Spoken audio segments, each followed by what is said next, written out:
देखो यहाँ से शुभेच्छा, फिर चलेगा सुविचारणा, शुभेच्छा सुविचारणा, तनुमानसी, तनुमानसी, चौथी सत्वापत्ति, सत्वापत्ति, पांचवी असम शक्ति, असम शक्ति, छठी पदार्था भावनी, पदार्था भावनी, सातवीं तुरिगा, सातवीं तुरिगा।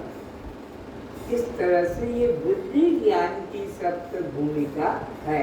शुभेच्छा नंबर 1, सुविचारणा नंबर 2, तनुमानसी नंबर 3, सत्वापत्ति नंबर 4, असंशक्ति नंबर 5, पदार्था भावनी 6 और तुरिगा 7।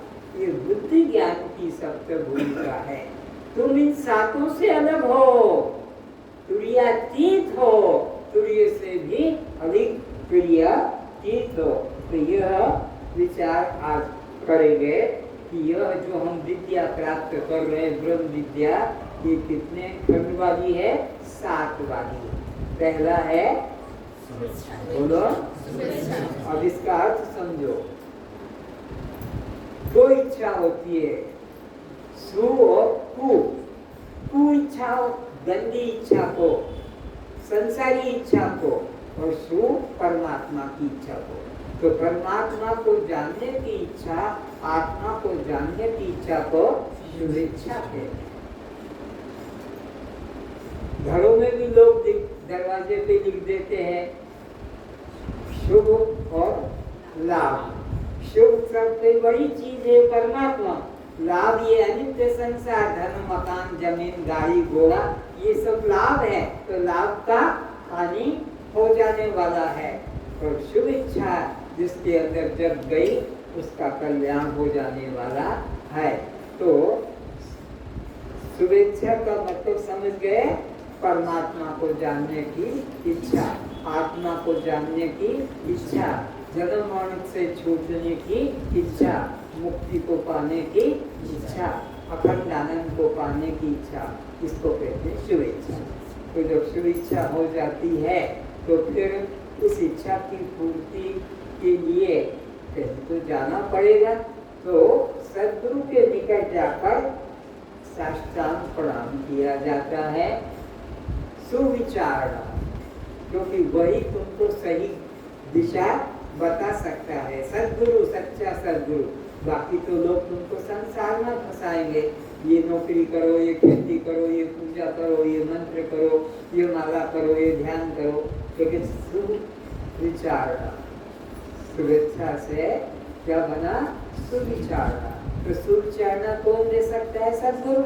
तो सद्गुरु के पास जाकर आत्मा और अनात्मा, जो कर जाए, जो जल जाए, जो सूख जाए, जो भीग जाए, वो ये शरीर जिज्ञासु को गुरु कहेगा, और कोई नहीं समझा पाएगा ये बात। तो अब मैं अहंकार से नहीं कह रहा हूँ, साधारण जीवन भर में कितने सत्संग किए हैं, इस सत्संग से मिलने वाला तुमने कितना सत्संग किया होगा, इस ढंग का प्रैक्टिकल सामान के द्वारा, प्रश्न के द्वारा, तो तुमको ये सत्संग विलक्षण लगेगा।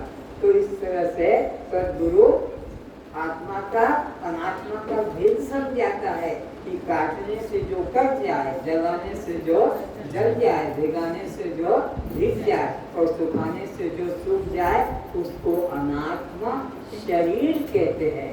तो तुम्हारा हमारा शरीर क्या कहलाएगा? अनात्मा कहलाएगा। और वो जो अपने को भी ना जाने और दूसरे को भी ना जाने, उसे जड़ कहते हैं। और जो सबको जाने और अपने को भी जाने, उसको चेतन। तो तुम्हारे शरीर में और तुमने कौन चेतन है और कौन जड़ है, अब सुविचारणा जगेगी। ओ, ये लक्षण तो जड़ शरीर के हैं, जो अपने को भी न जाने और दूसरे को भी। लेकिन ये लक्षण तो मेरा है कि मैं सबको जानता हूँ और मैं अपने को भी। तो अब ये सुविचारणा जगी कि नहीं जगी? और कुविचारणा मन से हट गई कि ये शरीर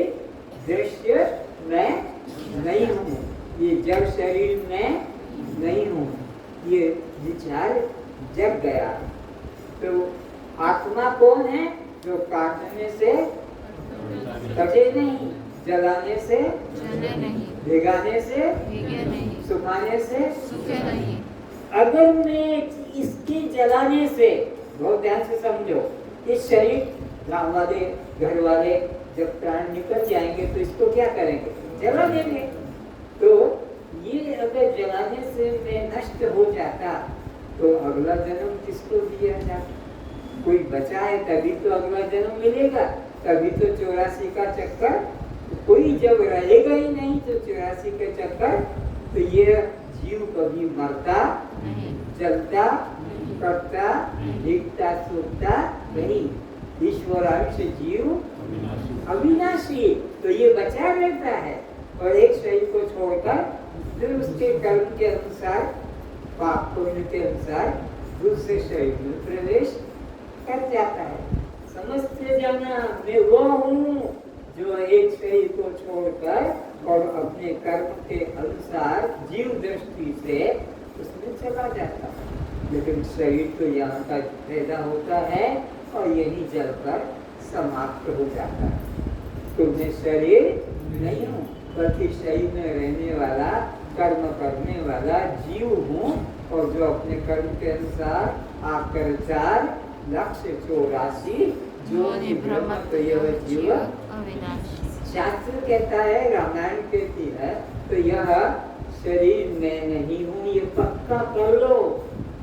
और कब तक सुनोगे, कब तक समझाएगा ये बात? इतनी है, आज मान लो, अभी मान लो, अभी कल्याण रूप होकर अपने घर जाओगे, और नहीं तो जन्मों से कुत्ता बिल्ली गधा घोड़ा सांप हाथी बनते आ रहे हो, फिर बनोगे। तुम्हें अच्छा लगता है कि कुत्ता बन के समाज की चट्टी का स्वाद लूटो, ये सामान तो सब खा लेते हैं बड़े लोग, मनुष्य लोग, पर उनकी चट्टी का स्वाद तो कुत्ते को ही मिलेगा। और तुमको भी इच्छा जग गई तो फिर कुत्ते बनकर आओगे और चट्टी चाटोगे। अच्छा लगेगा? बोलो, तो करना अच्छा लगेगा कि चाटना? और दो में से एक तो बोलो ना। मेरे को चट्टी करना की इच्छा है, ना चट्टी को चाटने की। मैं तो साक्षी आत्मा आत्मा बनते रहेगा। तो आपको देव भाव मन से त्याग करना होगा। जाति भाव का अहंकार छोड़ो, आश्रम भाव का अहंकार छोड़ो।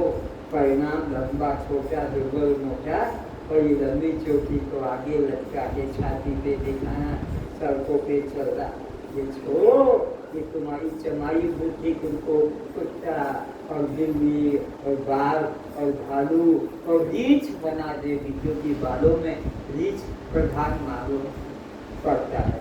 तो इस तरह से शुभेच्छा और सुविचारणा समझ में आ गई मेरे भाई बहनों। शुभ को इच्छा है आत्मा को पाने की, वो है कि नहीं तुमने? तभी तो बैठे हो, नहीं तो भाग जाते। और भागने वाले भाग गए। जो पुण्यशाली हैं, जो पुण्यशाली हैं, देवताओं से भी ज्यादा पुण्यशाली है। देवताओं को भी पुण्य पुंज बिन मिले नहीं संगीता। जब तक पुण्य का पहाड़ न हो तब तक कोई सद्गुरु संत मिलता नहीं। तो इस तरह से तुम्हारा देह भाव का पूर्ण त्याग मन से कर दो। समाज में दिखने को दिखेगा, परिवार में दिखने को दिखेगा, किसी का बाप है, किसी का बेटा है, किसी का माँ है, किसी की पत्नी है, किसी की बहन। समाज में, परिवार में अंदर से तुम जानोगे न मैं किसी का बाप हूँ, न किसी का बेटा, न पति, न पुत्र, न मैं कोई संबंधी, न मैं सास, न मैं माँ, न मैं कोई कुछ अन्य। ये सब शरीर के धर्म है, मैं इनको स्वीकार न करूँ। तो शुभेच्छा सुविचारणा जगी। इतनी बड़ी तपस्या है ये सुविचारणा जगना, तपस्या। तब जाकर यह भाव यह शरीर में अब आ गया। तीसरी भूमिका कौन सी है? तनुमानसी भूमिका में हमारा देह भाव पेश होने लगता है और आत्म भाव विकसित होने लगता है। देह भाव जो है सूक्ष्म होने लगता है और आत्मभाव बढ़ने लगता है। कर्मांसी सब तीसरी भूमिका। इसमें व्यवहार होगा, परिवार होगा, सब होता रहता है, लेकिन जन्म मरण छूटता, क्योंकि देह भाव अभी गया, देह भाव मिटा। अभी ये मेरा बेटा है, मेरा पोता है, मेरी सास है, मेरा ससुर है, मेरा जमाई है, मेरा पिता है, मेरी माता है, मेरा मकान, मेरा पद, मेरी प्रतिष्ठा। अभी इसमें अकड़ रहा है, इसमें जकड़ रहा है। मेरे इतने कर्मचारी हैं, मेरा इतने सहयोगी है, मैं इस ऑफिसर का हेड हूँ, तो मैं इस दुकान का मालिक हूँ, इस फैक्ट्री को चलाता हूँ। तो तीसरी भूमिका कर्मांसी, भूतों की सूक्ष्म अवस्था हो जाती है, देव भाव घटने लगता है और आत्मभाव का विकास होने लगता है, लेकिन मुक्ति की प्राप्ति नहीं होती है। तीसरी भूमिका वाला जब मरता है तो इसके अंदर कौन सी प्रकार की वासना होती है, इसको जरा ध्यान से सुनना। इसका मोक्ष तो नहीं होगा, लेकिन पुनर्जन्म होगा। शुभेच्छा वाले का भी पुनर्जन्म है, सुविचारणा वाले का भी पुनर्जन्म है, और कर्मांसी वाले का भी पुनर्जन्म है। इन तीनों भूमिका वालों का श्रवण मनन निध्यासन रूप है। तो यह तीनों अवस्था है, इनका तीनों का पुनर्जन्म होगा। ये मोक्ष का अधिकारी बनेगा, ये साधन करेगा, ये मुमुक्षु कहलाएगा, और यह जागृत अवस्था कहलाएगी। शुभेच्छा, सुविचारणा, तनुमानसा। शुभेच्छा वाला, सुविचारणा वाला और तनुमानसा, ये तीनों की यहाँ अवस्था बताई है। कौन सी अवस्था है? इनका अभ्यास का क्या क्या होगा? श्रवण मनन निध्यासन। ये अभी इनको साधन करना पड़ेगा।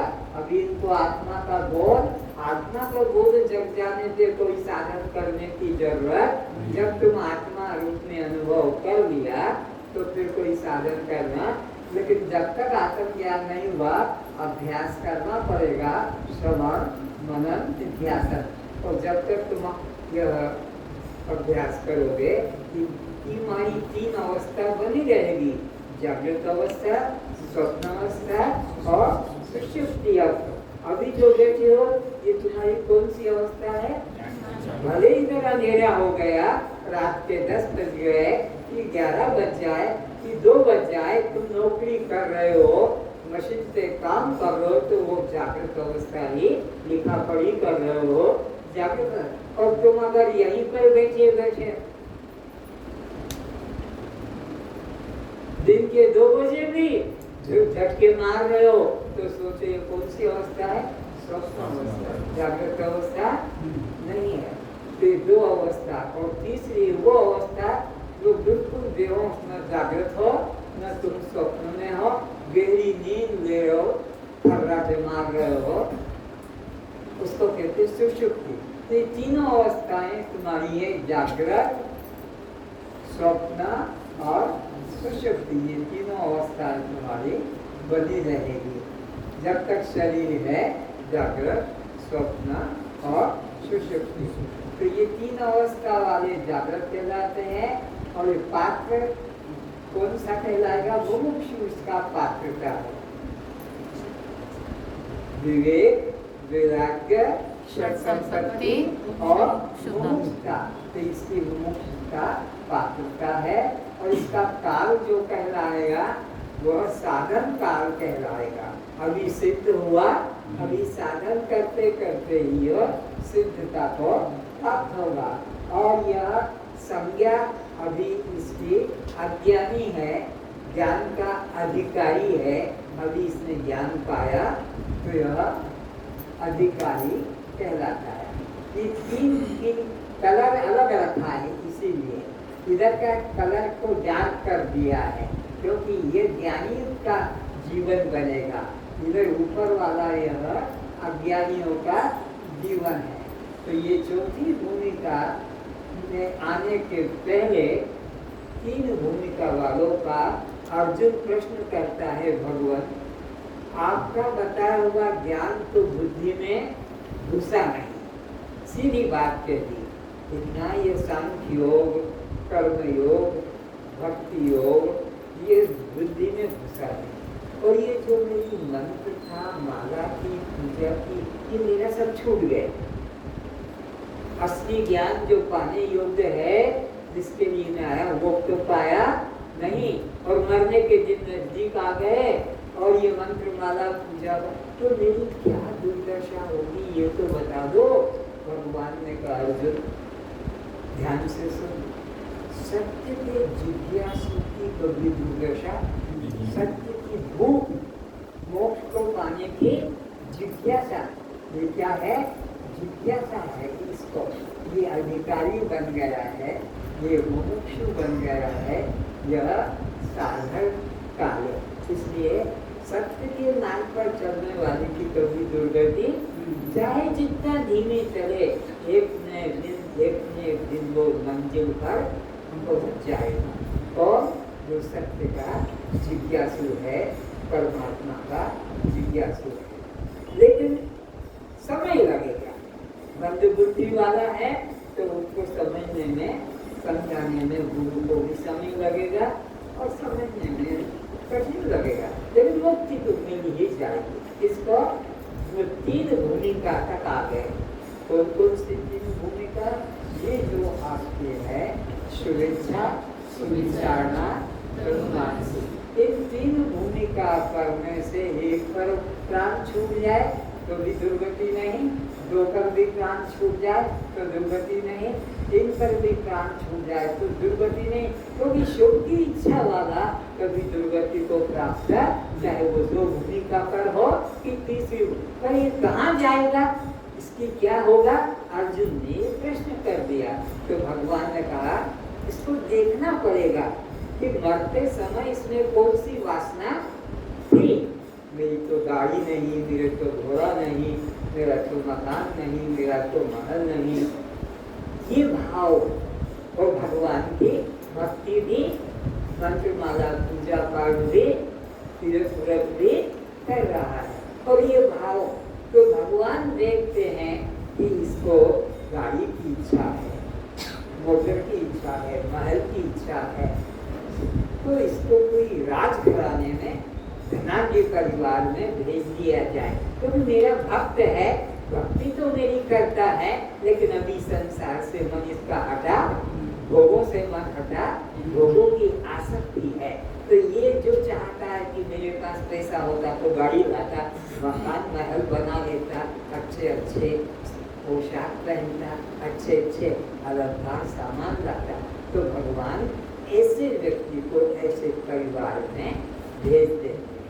नंबर एक, फिर सोचते हैं कि जिसने अपने मन में भोगों की इच्छा नहीं की है, बल्कि ज्ञान को मैं कैसे दृढ़ कर पाऊँ, ज्ञान कैसे मिले, मुझे मुक्ति कैसे मिले, ये भाव मन में रहा और प्राण छूट गया। तो भगवान इसे ज्ञानी कुल में जन्म देते। इस कुल में ज्ञानी घर में पति भी ज्ञानी, पत्नी भी ज्ञानी, पुत्र भी ज्ञानी, पुत्री भी ज्ञानी, पिता भी ज्ञानी और माता भी ज्ञानी। ज्ञानी बच्चे बैठ जाओ, ज्ञानी कुल में जन्म दिलाता है। बीच में बैठ जाओ, देखने को इच्छा है तो बीच में आ जाओ, बस बैठ जाओ। देख नहीं पाता है तो बीच में हो जा थोड़ा, बस। तो इस तरह से जिसके मन में मुक्ति को पाने की, परमात्मा को पाने की, जन्म मरण से छूटने की इच्छा है, वो व्यक्ति को धनाढ्य परिवार में भेजा, क्योंकि उसको तो धर्म से आसक्ति, परिवार में उसका मोह ममता, तो ऐसे व्यक्ति को ज्ञानी परिवार में भेजा जाएगा, जहाँ ससुर भी ज्ञानी, सास भी ज्ञानी या पिता भी ज्ञानी और माता भी, उससे धर्म में जन्म दिलाया जाएगा। तो वो बच्चे जन्म से ही ज्ञान में, इस क्लास में भी देखते हो 2-4 बच्चे जन्म से ही रुचि रख रहे हैं। क्यों रख रहे हैं? उनका पिता भी ज्ञानी, उनकी माता भी ज्ञानी, उनके ससुर भी ज्ञानी, उनके नाना भी, दादा भी इत्यादि। तो उसके संस्कार से वो ऐसे घर में जन्म, ताकि सबकी तरफ से उसको ज्ञान में सहयोग, वो सब ज्ञान में ले जाने लगेंगे, उसको ज्ञान में विरोध नहीं होगा। तो बैठ घर में तो सत्संग में क्या करेगा? नहीं, उसको सत्संग में आगे लाते, साथ में लाते क्या कि वो संस्कार और जुड़ी वो और बड़े हो जाएंगे। तो ऐसा जन्म मिलना दुर्लभ है भैया। ये कोई साधारण सी कोई वस्तु नहीं है, खरीद के लिए आया बाजार में और घर में उपयोग कर लिया। जिसके घर के लोग ब्रह्म ज्ञानी, आत्मज्ञानी होंगे, उसी घर में शादी होगी, उसी घर के अंदर बच्चा होगा। ऐसा ज्ञानी सबके घर में ऐसे शादी भी नहीं, कि सबके घर में ऐसे बच्चे भी नहीं। ये भगवान कृष्ण ने गीता के 6 अध्याय के 40 श्लोक में कोई गीता लाकर दे सकता है तो देखो, है श्रद्धा। गीता पढ़ के बोलो तो श्रद्धा 40 श्लोक से लेकर 6 अध्याय का ध्यान से सुनना कि ज्ञानी घर में कैसे जाता है और क्या फल मिलता है। तो वहाँ सब पिता भी, माता भी, सब नाना नानी कहो कि दादा दादी कहो, सब ज्ञान के भंडार होते हैं। उस घर में जन्म मिलता है तो उसका ज्ञान जल्दी प्राप्त होता है और वो 1 या 2 जन्म में मुक्त हो जाता है। मिला 6 अध्याय का 40, 41, 42, 43, 44।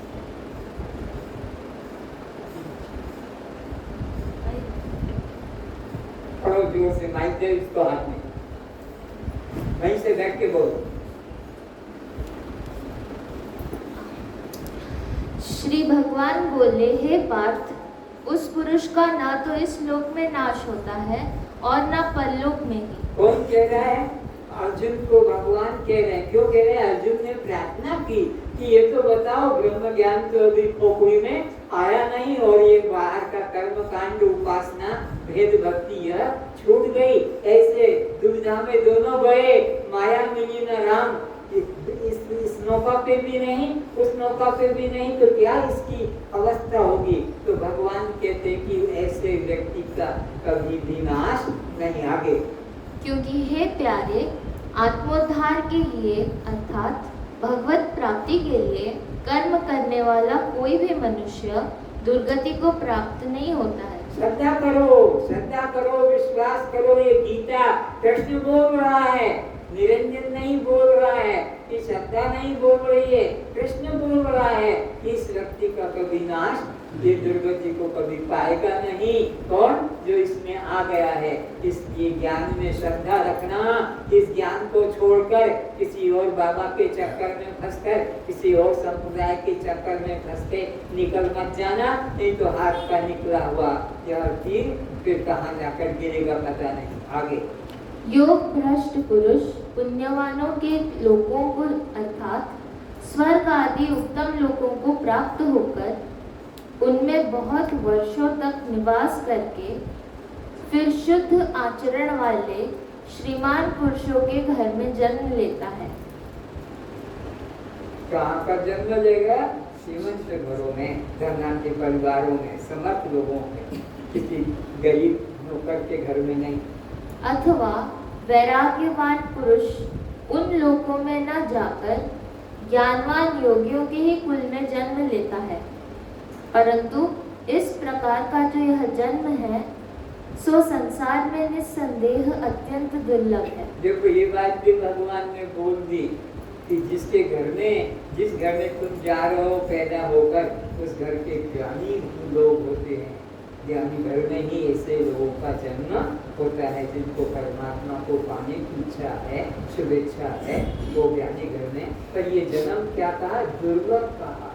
ये सौभाग्य सबको मिलता ये तो उसी को जिसका जन्म जन्म का पुण्य होता है, जिसकी जन्म जन्म से परमात्मा को पाने की तीव्र लगन है, लेकिन मौका नहीं मिला।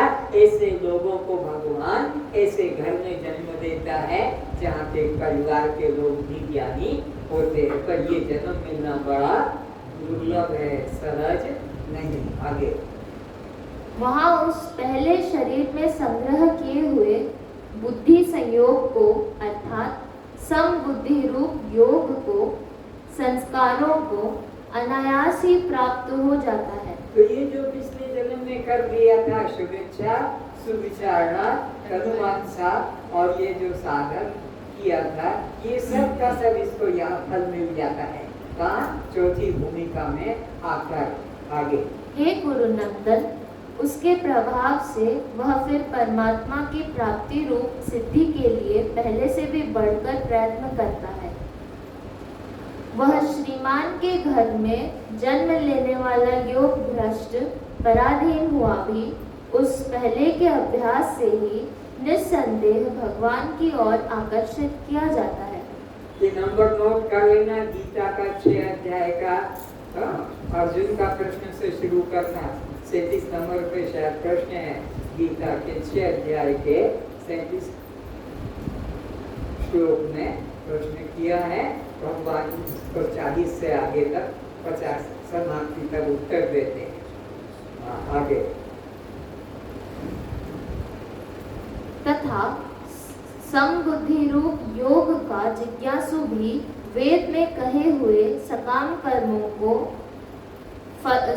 कर्मों के फलों को उल्लंघन कर जाता है, परंतु प्रयत्न पूर्वक अभ्यास करने वाला योगी तो पिछले अनेक जन्मों के संस्कार बल से इसी जन्म में संसिद्धि होकर संपूर्ण पापों से रहित होकर फिर तत्काल परम गति को प्राप्त हो जाता है।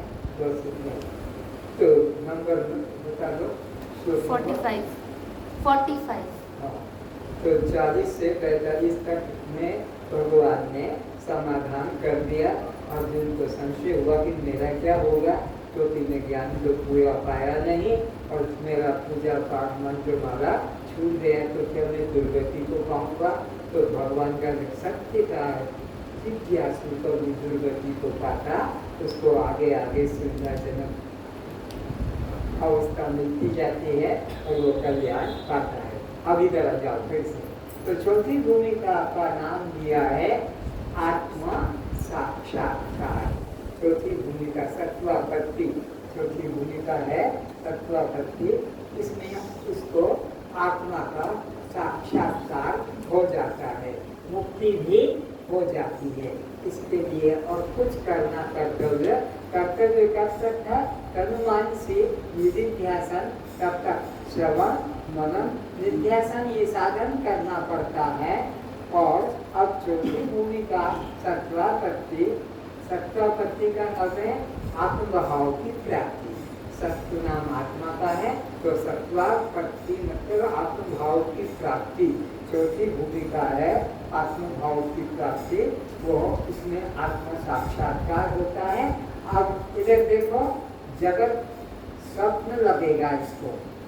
अभी तक जगत सत्य लगता था, शादी ब्याह पति पत्नी बच्चे बेटा नौकरी दुकान, अब लगेगा अरे ये सब झूठा है। सपना कभी सच्चा, सपने में कुछ भी देख लो, नींद टूटने पे सच्चा लगता है? किसी को भी नहीं लगता है। चाहे करोड़पति बन जाओ कि करोड़पति सपने में भिखारी बन जाए, तो ये सब जगत को कैसा देखता है? स्वप्न दिखता है। और यह संज्ञा क्या हो जाती है? अब ये ज्ञानी कहलाता है। अभी तक मुमुक्षु कहलाता था, अब मुमुक्षु नहीं, तो खुद ज्ञानी ही हो गया। और इसके लिए यह साधन कहलाता था अभी तक काल, अब ये खुद मुक्त हो गया। अब इसके लिए साधन की जरूरत नहीं, अब ये साधक नहीं, साधन भी नहीं, अब ये मुक्त हो गया। और अंत में आता है, पहले तो अधिकारी कहलाता था, यहाँ तक 3 भूमिका तक तो मुक्ति को पाने का अधिकारी था, पर यहाँ तो उस तत्व को इसने पा लिया, उसको ब्रह्मविद कहते हैं। ब्रह्म को जानने वाले को ब्रह्मविद कहते हैं। तो ये ब्रह्मविद संज्ञा को प्राप्त हो गया। चौथी भूमिका बड़े सौभाग्य की है, बड़े पुण्यशाली की है, बहुत दानी तपस्वी की जन्म जन्म से किया है और वही ज्ञान के अंदर आता है और वही मुक्ति का अनुभव करता है। तो सत्वापत्ति भूमिका इस क्लास में जो बैठा है और अगर उसने ये 3 भूमिका का अभ्यास कर लिया, शुभेच्छा, सुविचारणा और कर्मवान से, तो वो सत्वापत्ति चौथी भूमिका में आ गया, आत्म साक्षात्कार कर लिया, वो मुक्त हो गया, वो ब्रह्मविद और वो ज्ञानी हो गया। अब इसके आगे की जो भूमिका है, मुक्त तो हो गया, अब क्या बाकी रह गया? और भाई हमारा जीवन 80 साल का, किसी का जीवन 90 साल का मिला है, किसी का जीवन 100 साल का मिला है। तो जिसका जितने दिन का ये प्रारब्ध शरीर मिला है, जब तक वो पूरा नहीं होगा, इसको इसमें से हटाया निकाला नहीं जाएगा। प्रारब्ध कर्म कठिन जगमाही बिना भोग यह छूटत। जब तक ये भोग पूरा नहीं होगा, जिस भोगने के लिए तुम्हारा हमारा किसी का भी शरीर मिला है, और सबका अलग अलग कर्म से अलग अलग, कोई का 50 साल का, किसी का 60 साल का, किसी का 75 80 का, किसी का 90 100 का। तो ये जब तक शरीर के पूरे प्रारब्ध नहीं होंगे, यह उसमें बना रहेगा। तो यहाँ हम क्या देखते हैं कि आत्मभाव की प्राप्ति हो गई, मुक्त हो गया, लेकिन प्रारब्ध अभी इसका बाकी है। तो वो प्रारब्ध भोग होगा, लेकिन वो बंधन, उसका जीवन लीला बन जाएगा, राम लीला, कृष्ण लीला। राम ने कितने योद्धाओं को मारा, कितना तपस्या की, कितना कष्ट भोगा, और लेकिन वो राम के जीवन में कोई भी स्पर्श, कृष्ण ने कितना कष्ट भोगा, कितना गोपियों का, पत्नियों का, पुत्रानियों का प्रेम पाया, कितनों को मारा, लेकिन वो कृष्ण का जीवन लीला बना, राम का जीवन लीला बना, हनुमान का जीवन, तुम ज्ञानियों का जीवन भी आज से लीला बनेगा। कब बनेगा? कर्म में जब तक कर्ता भाव है, तब तक बंधन का कारण है। नोट करो, कर्म में जब तक देह में, कर्म में, भोग में, लिख लो, जब तक देह में, कर्म में, भोग में, जब तक देह में, कर्म में, भोग में भाव रहेगा, कर्ता भाव, तब तक इसको पुनरपि जननम पुनरपि मरणम, बार बार जन्म लेना और मरना पड़ेगा। लेकिन जब इसका देह में, कर्म में और भोग में भोक्ता भाव, तो ये जीवन मुक्त लीलाधर कहलाएगा। तब ये जीवन मुक्त लीलाधर कहला। अब तुम लीलाधर हो गए, अब तुम कर्म नहीं भोगोगे, अब तुम्हें फल नहीं मिलेगा, तुम तो लीला कर रहे हो। लीला का मतलब मैं साक्षी, लीला का मतलब हो गया मैं दृष्टा, साक्षी, आत्मा हूँ। रोज पूछता हूँ, तुम तो दृष्टा हो, तो दृष्टा कभी करता, बोलो, दृष्टा कभी करता और करता कभी दृष्टा। करता हमेशा कर्म में फंसा रहता है और 84 में भटकना पड़ता है, लेकिन दृष्टा को कभी 84 में भटकना नहीं पड़ता और वह बंधन को पाता नहीं। तो चौथी भूमिका को यहाँ खत्म कर दिया। अब आ गया 5वीं में असंशक्ति, 6ठी में पदार्था भाव में, 7वीं में तुरीगा। तो मुक्ति तो यहाँ हो गई और बाकी का जीवन अभी बचा है, तो वो कैसे व्यतीत होगा उसको अब समझो। मुक्त हो गए, कस्तम, दृष्टा, साक्षी, ये भाव आ गया कि तुम मुक्त हो गए।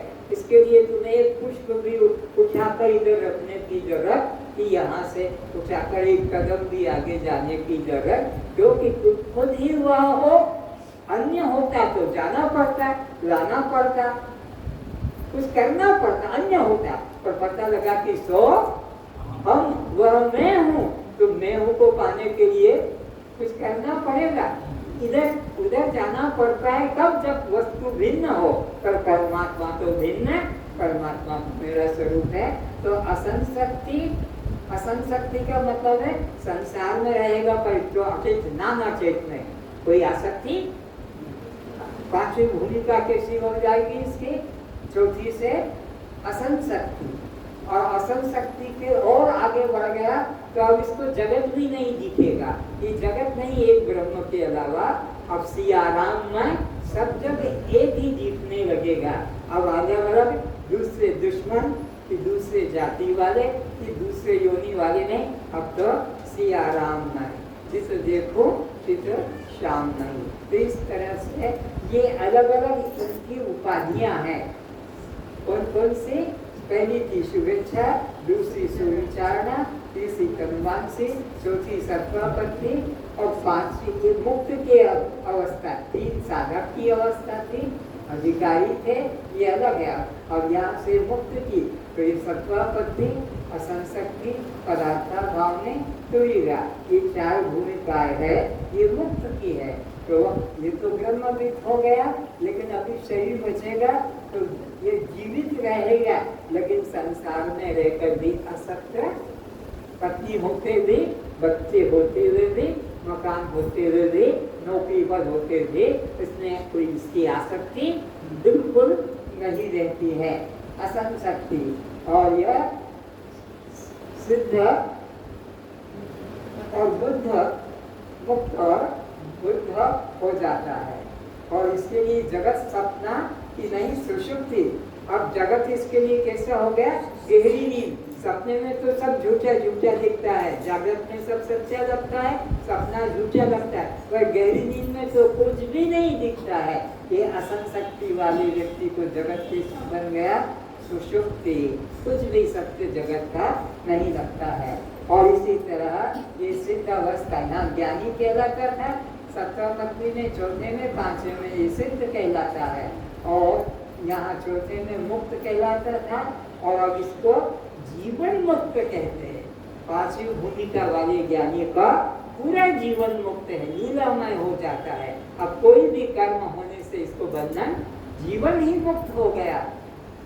अज्ञानी का तो कर्म है तो वो बंद हो जाता है, तो ये जीवन मुक्त कहलाता है। और इसका छठी पांचवी भूमिका में ब्रह्मविद वर, वर का मतलब उससे और श्रेष्ठ अवस्था, ब्रह्मविद और ब्रह्मविद और उससे ऊंची अवस्था इस ज्ञानी की कहलाती।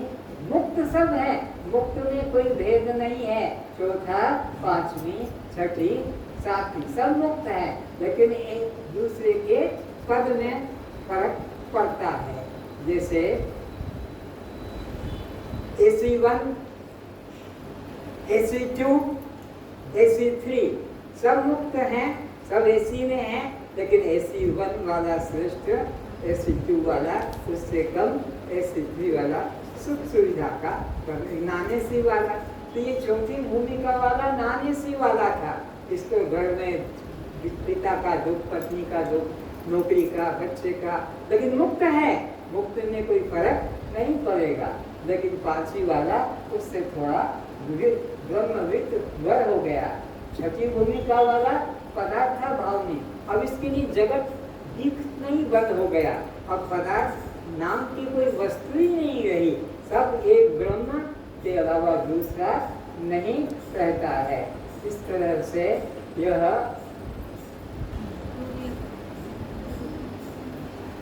ब्रह्म विद वरिया और उससे ऊंची सीढ़ी आ गई।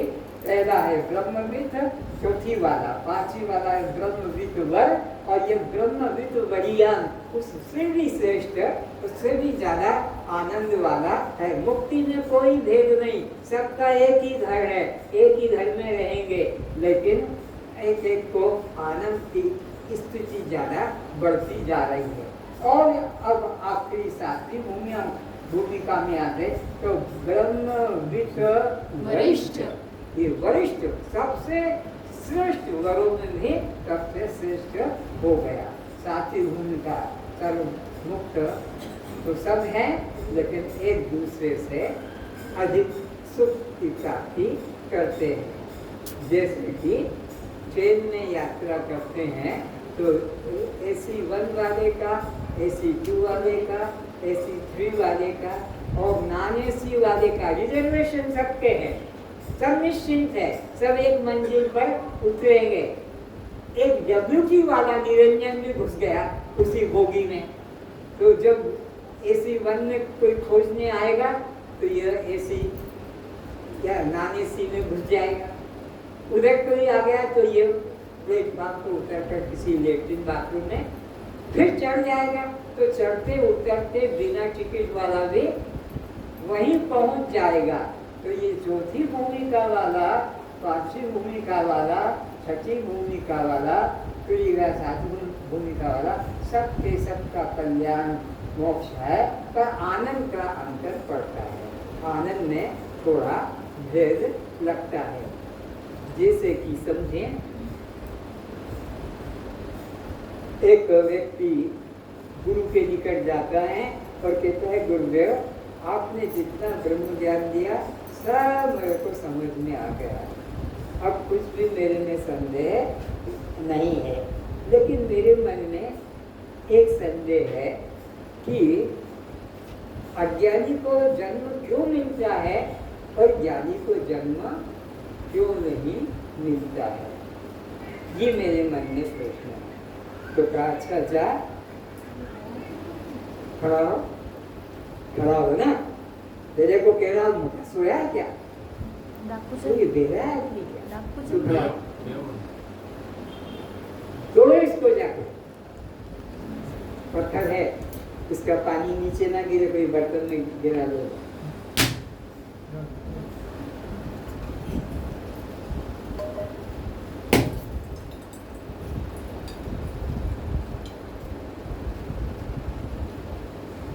ये पानी बाहर दे दो, पी लेगी, कोई काम आएगा उधर दे दो।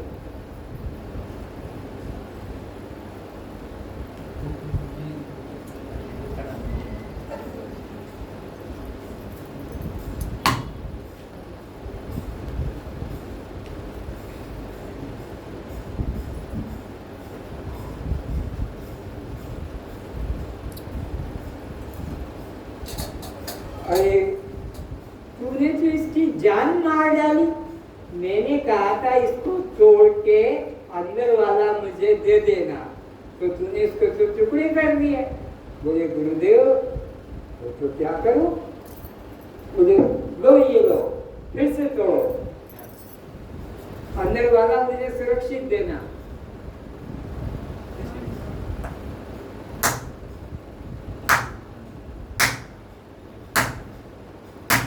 क्या चीटी मारा है?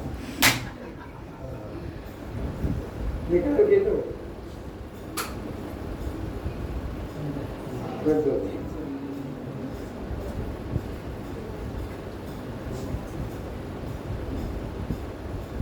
तेरे प्रश्न का उत्तर मिला। राम कह रहे, गुरुदेव आपने तो नारियल तोड़ने में उलझा दिया, मेरे प्रश्न का उत्तर कहाँ मिला? अरे तेरे प्रश्न का तो उत्तर था, तेने पूछा था अज्ञानी को पुनर्जन्म क्यों मिलते हैं और ज्ञानी को पुनर्जन्म क्यों नहीं मिलते हैं, यही था ना? हाँ महाराज, ये तो यही प्रश्न अभी भी वैसे ही सुरक्षित है, अभी हल नहीं हुआ, मेरा हल नहीं हुआ। तो ये बता, तेरे को मैंने ये जब नारियल दिया तो तूने इसके टुकड़े टुकड़े करके रख दिए। बोले बात स्पष्ट है। क्या स्पष्ट है? कि अंदर वाला बाहर वाले से लटका हुआ है, चिपका हुआ है। तो जब बाहर चोट पड़ेगी तो अंदर वाला तो टूटेगा। ये अज्ञानी का लक्षण है। अज्ञानी देह के अहंकार को लेकर जीता है, देह के रूप को अपना, देह के नाम को अपना, देह के जाति को अपना, देह के संबंधियों को अपना, देह के आश्रम को अपना मानता है, देह के आकार लंबा छोटे गोरा काली को अपना मानता है, और देह के जन्म मरण को बोलो अपना मानता। कौन? अज्ञानी। वो तो मरेगा, वो तो 84 के चक्कर में भटकेगा। अच्छा, और ये तूने सुरक्षित कैसे लाके दे दिया? इसमें बात स्पष्ट है कि अंदर वाले ने बाहर वाले से संबंध डिस्टेंस बना लिया है। थोड़ा गेप तो गट्टे गट्टे देखोगे बजाकर तो गट्टे गट्टे आवाज भी आएगा। इसको देखोगे जाके तो भस्स भस्स आएगा। इसमें गट्टे गट्टे आवाज, क्योंकि बीच में जगह, और इसमें क्या है, बीच में जगह बना रखी है तो गट्टे गट्टे आवाज आता है। तो बात स्पष्ट हो गई कि यह ज्ञानी का लक्षण है। ज्ञानी अपने को देह से बोलो गेप रखता है, दूरी वो दृश्य और में उसको कभी बंधन नहीं लगता, उसका जीवन लीला हो जाता है। तो आया समझ में राम, तेरा जीवन क्या बन गया? अब बोले मेरा जीवन सूखा नरियल हो गया। अब ना मेरा कोई बाप है, ना कोई माँ है, ना कोई राज्य है, ना कोई मेरा पत्नी है, ना कोई भाई बंधु, में इससे अलग हो गया। ज्ञानी देह भाव से अपने को सदा मुक्त अनुभव करता है। तो ज्ञानी का जीवन चावल हो जाता है और अज्ञानी का जीवन धान हो जाता है। धान आप खेत में डालो, 1 कुंटल डाला या 1 किलो डाला तो 10 किलो हो जाएगा, 10 गुना तो होता ही होगा। 10 डालोगे तो 100 हो जाएगा, धान बढ़ता जाएगा। लेकिन अगर तुम 100 किलो चावल को खेत में डालोगे तो कितना बनेगा? 10 गुना। और 1 किलो बोने से 10 किलो हो जाता है धान। लेकिन जब 10 किलो चावल डालोगे तो 100 किलो बनेगा? नहीं बनेगा। 1 किलो भी, 1 भी नहीं बनेगा। इसको 1 डालो तो 100 बन जाएंगे, 100 डालो 1000 बन जाएंगे, 1000 डालो लाख, धान धान लाख होते चले जाएंगे। लेकिन चावल अगर लाख डालो तो 1 भी, 100 तो क्या 1 भी नहीं बनेगा। दोनों में अंतर क्या? ये अज्ञानी का लक्षण है और यह ज्ञानी का लक्षण है। अज्ञानी देह भाव में चिपका हुआ है, पिचा मोर, पिचा मुंह, ये मेरा या ये मैं, ये जब तक तुम्हारा भाव है कौन सा? देह के प्रति। तुम हो दृष्टा साक्षी असंग आत्मा, तुम हो दृष्टा साक्षी असंग, नाना चित्त किसी से लगाओ नहीं। लेकिन तुमने तो देह को अपना मान लिया तो तुमको उसका जन्म मरण चक्र, तो देह को में मानने वाला किसकी तरह है? धान की तरह। धान का बारंबार 10 गुना बढ़ता जाता है। अज्ञानी भी 10 गुना अपने कर्म की वृद्धि करता है, उसका जन्म मरण का प्रवाह बढ़ता जाएगा। लेकिन जो चावल है उसने अपने देह भाव का, देह भाव समझ गए ना, जो छिलका ऊपर जो चौका, तो जिस ज्ञानी ने देह भाव रूपी छिलके का, जैसे इस देवी ने चोटी को अब आगे लटकाना बंद कर दिया, पीछे कर दिया कि अब ये तो मैं नहीं और ये मेरी नहीं, अब विवेक जग गया ना। नहीं तो फिर वही बाजार में निकलेगा, आगे लटका के दुकानों पे जाएगा क्या, और कोई दाढ़ी मूछा बढ़ा के जाएगा, कोई डोरा, कोई ने इधर डोरा बांधा, किसी ने यहाँ डोरा बांधा, किसी ने इधर गले में डोरा बांधा, किसी ने अंगली में, कितने कितने बंधन बांध के चल रहे हैं ये लोग, मूर्ख लोग। लेकिन इनको अपना यही शोभा लगता है कि ये तो हमारा कल्याण का साधन है। अगर ये डोरा बांधने से कल्याण होता तो किसी को माता को रांड बनना नहीं पड़ता, इनके द्वारा तुम्हारा कल्याण का कोई संबंध है। लेकिन अज्ञानी मूर्ख लोग ये इधर डोरा इधर चूड़ा, मनुष्य होकर भी चूड़ा की तरह कड़ा हाथ में बांध के बैठे। कई तो देवियाँ छुपा के बैठी है कि एक बाबा साला मौका पे तो आसी में नहीं देखी भी नहीं, तो हमें बैठे छुपा के। अरे इससे कल्याण का कोई संबंध है। लेकिन मूर्ख लोग उन दोनों को अभी भी बांध के बैठे, क्लास में बिहारे और छुपाते रहते हैं, तो इनका उद्धार होने का कोई रास्ता नहीं। तो ज्ञानी किसके समान है? बोलो, का जीवन निर्वाह इसका जीवन लीला बन गया। शादी करे, बच्चे बनाए, मकान बनाए, खेती करे, नौकरी करे, लेकिन कर्म में कर्तापन का अहंकार नोट करो। कर्म में कर्तापन का अहंकार हृदय से नहीं है तो वह जीवन मुक्त कहलाता है। कर्तापन का अहंकार यदि मन में नहीं है तो उस ज्ञानी का जीवन मुक्त होता है। कर्म में कर्तापन का, भोगों में भोक्तापन का, कर्म में कर्तापन का, भोगों में भोक्तापन का अहंकार अगर अंदर नहीं है तो उसका जीवन लीलामय हो जाता है। उसका जीवन लीलामय हो जाता है। उसका पुनर्जन्म कभी होता, वो कभी पुनर्जन्म को प्राप्त होता नहीं। कौन? ज्ञानी पुरुष। उसका जीवन चावल की तरह हो जाता है।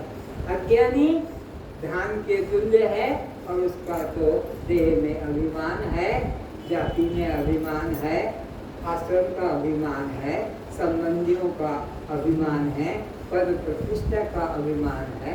वो कभी कल्याण को प्राप्त नहीं होता। मैंने एक से पूछा, ये सब जंगल साफ हो गया, बीच का ये क्यों बना के रखा है? बोले ये हमारे ऑफिस में जरूरी है, इससे उनकी इज्जत है। मुँह से अगर निकाल देंगे तो उनकी कोई ऑफिस से ही निकाल देगा। तो ऐसे भी लोग हैं। तो अज्ञानी लोग जो है अपना देह का अहंकार छोड़ते नहीं, पर ज्ञानी देह का अहंकार और देह में कर्मों का कर्तापन का अहंकार, भोगों में भोक्तापन का अहंकार ज्ञानी कभी करते। ज्ञानी कर्म में कर्तापना, भोगों में भोक्तापन का भाव नहीं लगता। ज्ञानी से ये मुक्त है। आज का विषय यही समाप्त करते हैं। आप लोगों ने जो ध्यान से सुना, मैं बहुत आपका आभारी हूँ। और आज यहाँ देह भाव को छोड़ के ही जाना। शरीर जाएगा, रिश्ते जाएंगे, घर वही, पति वही, पत्नी वही, उसको छोड़ना, लेकिन अंदर से ये भाव निकाल दो कि मैं शरीर, जब मैं शरीर नहीं तो कोई शरीर का संबंधी मेरा नहीं है। सब संबंधी किसके हैं? शरीर के। सब कर्म किसके हैं? शरीर सब के। भोग किसके हैं? शरीर और मैं देह से, कर्मों से, भोगों से अलग। कस्त्वम दृष्टा साक्षी आत्मा हम। कस्त्वम दृष्टा साक्षी आत्मा हम। देने के लिए क्षमा करेंगे। कल का विषय अंतिम होगा।